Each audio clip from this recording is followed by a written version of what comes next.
All right, guys, today we are going to put in this new 3-inch gate valve just as a backup. So if you've ever pulled up to the dump station, you never really know what's behind this cap right here waiting on you for a surprise.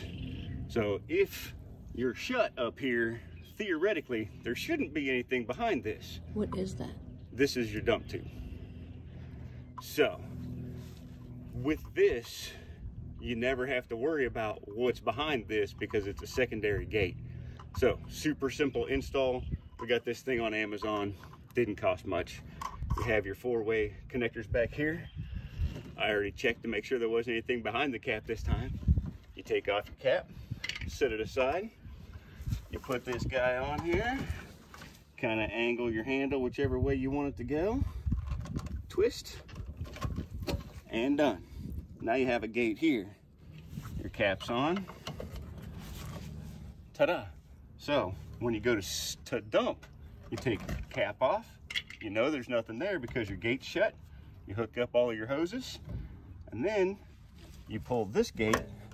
Now you have open flow to use your connectors up there on your Nautilus system. Super easy.